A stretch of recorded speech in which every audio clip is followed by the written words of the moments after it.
Hey! Tambala na! At eto na sila, ang nag-iisang masugid na tagahanga ni Nicole Yala. Chris Chuper!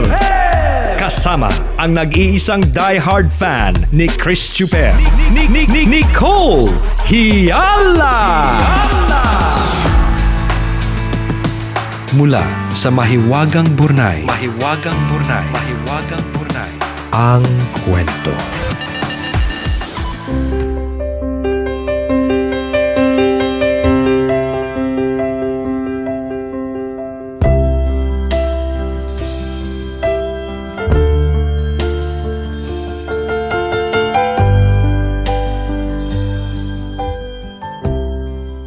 January 9, 2020.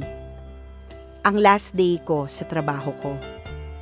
9.5 years din ako nagtrabaho sa dati kong kumpanya. Ang rason ng resignation ko? Magtatayo ako ng maliit na food cart business para hawak ko na ang oras ko at masamahan ko lagi ang mama ko sa kanyang eye check-up dahil nabulag na ang kanyang kanang mata dahil sa glaucoma. January 23, 2020. Nang una kaming magkita ng aking long-distance boyfriend. Sinundo namin siya sa airport ni Papa. A week before his arrival, parang ayaw ko na lang siyang papuntahin dito. Naghalo kasi ang kaba at excitement ko sa pagkikita namin. A day before his arrival, gumawa na lang ako ng cake para ma-divert ang attention ko. Tapos nung paalis na kami ng bahay papuntang airport, napakabagal ko namang gumalaw dahil hindi ko maintindihan ang sikmura ko. Para ako nadjejebs na ewan talaga. Tapos yun, hanggang sa nagkita na kami. Iba pala yung feeling na kasama ko na siya sa personal. Siyempre sa WhatsApp lang naman kami nag-uusap. 7 years akong single, tapos siya, 8 years na single.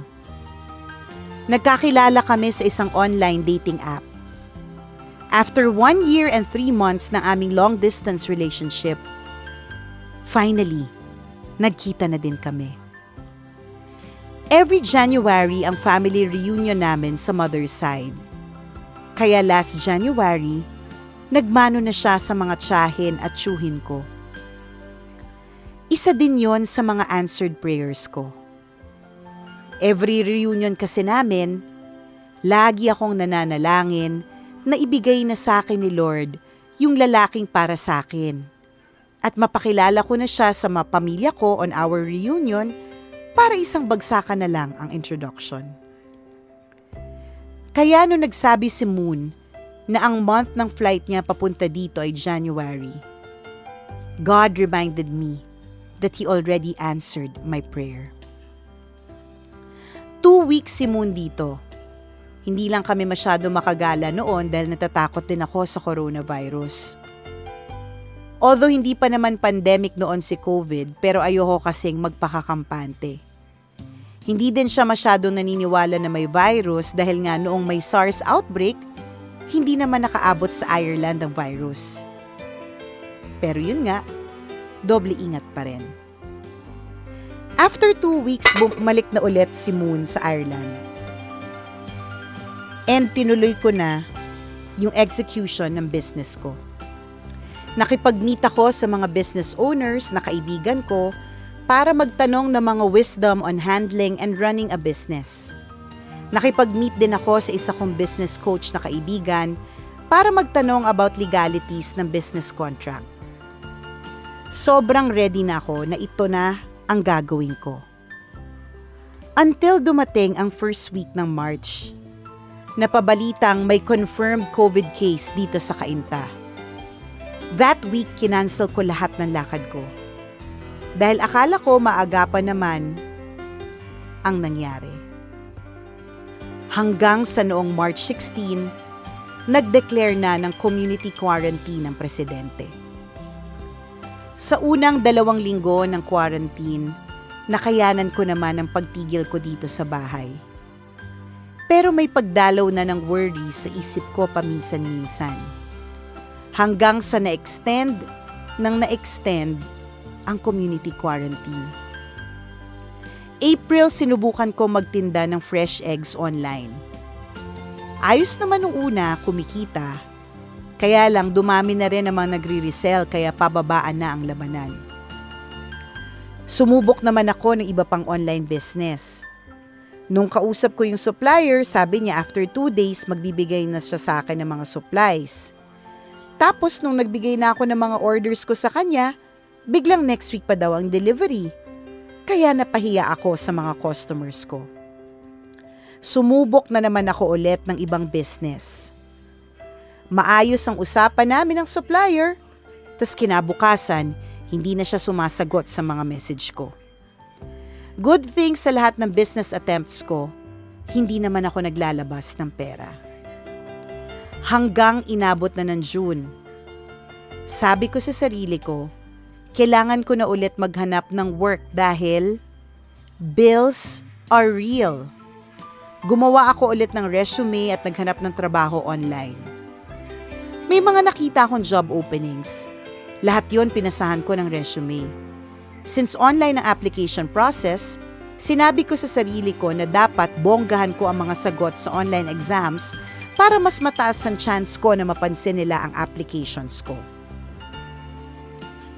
Kaya lang, hindi ako nakapasa dun sa company na yon.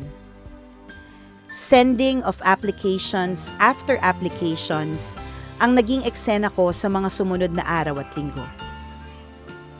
Pero series of rejections din ang natatanggap ko sa email ko. Nakakababa ng pagkatao yung message na, "Your credentials are impressive. However, we decided to hire another applicant." That time napapatanong ako kay God kung bakit.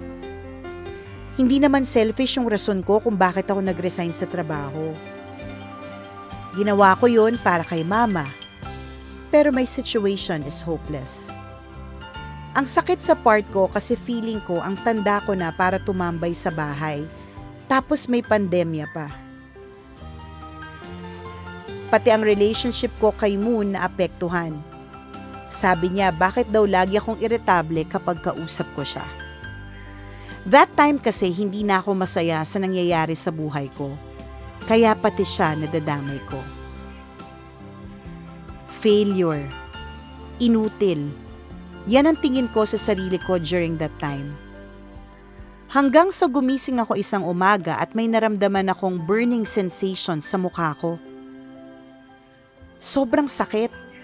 Nararamdaman ko naman yun noong mga nakaraang araw pero that morning, matinding sakit ang naramdaman ko. Then I asked God kung bakit ko yun nararamdaman. Then God told me, nagmamanifest na daw physically ang anxiety ko. Nagulat ako sa sagot ni God. At that moment, I did a heart check. Yun pala, patong-pato na ang frustrations, hopelessness, insecurities, worries, anxieties, fears, galit, at tampo ko sa Panginoon kaya nagmamanifest na yung anxiety ko. And then I read God's word. God comforted me in Matthew 1 verse 23. Behold, the virgin shall be with a child and bear a son, and they shall call his name Emmanuel, which is translated, God with us. Jesus reminded me that He is with me. Alam niya ang laman ng puso ko at kung ano ang sitwasyon ko. Humingi ako ng tawad sa Panginoon sa lahat ng maling laman ng puso ko at galit ko sa Kanya. At nagsimula akong magpasalamat. Yun ang nakalimutan ko. Nakalimutan kong magpasalamat. Kahit hindi pleasing ang sitwasyon, dapat pa ring magpasalamat. I know it doesn't make sense na ipagpasalamat ang mga pangit na nangyayari sa buhay. Pero sabi nga ni Apostle Paul sa 1 Thessalonians 5:18, "Give thanks in all circumstances, for this is God's will for you in Christ Jesus." Kailangan lang nating hanapin sa mga puso natin ang mga rason kung bakit tayo dapat magpasalamat. Kung buhay ka at wala kang sakit ngayon, ipagpasalamat mo yan. Dahil biyaya ang buhay. Last week ng July, inilibing yung asawa ng tiyahin ko. Online lang namin nasaksihan. Dahil as much as possible, ayaw naming lumabas dahil seniors na ang parents ko. Habang nakikita kong sinesemento ang puntod niya, na-realize ko, isang beses lang talaga ako mabubuhay. Kaya hindi dapat mag-harbor ng mga negative thoughts and emotions. Marami ko ng beses na narinig ang preachings about our life is temporary, pero nito ko lang talaga naintindihan ang katotohanan ng preaching na ito. Yung araw na yon ang naging turnaround ng buhay ko ngayong season. Sobrang nagbago ang pananaw ko at mas naging grateful ako. Mas pinipili ko ng umintindi at manalig, magparaya at magmahal, magpatawad at magpasalamat, kesa sa mga reklamo at frustrations ko sa buhay. Oo, unemployed pa rin ako sa mga sandaling ito. Pero nagpapasalamat pa rin ako sa Panginoon dahil opportunity ito para makita ko kung paano siya magpo-provide ng trabaho para sa akin. I will continue to trust in Him even though I can't see His hands in my situation right now. His grace is sufficient for me. Lahat po tayo ay nasa gitna ng pandemya ngayon. Uncertainty is the only certain this time. Pero alam kong makapangyarihan si God and He knows exactly where we are in life. Just keep the faith because like what He said in His Word, He is with us. I hope my learnings during this pandemic season will be a reminder to everyone not to lose hope and always be grateful. Dahil kapag mas pinili nating magpasalamat at manampalataya, nagbabago ang ating perspective at mas naiintindihan natin ang sitwasyon. At dahil doon, mas nakakapag-isip tayo ng maayos at tama para sa ikabubuti natin. Maraming salamat, Tambalan. Ako po si Grace, Tambalanista, at ito ang kwento ng aking faith journey during this pandemic season. God bless po, stay healthy, and stay safe.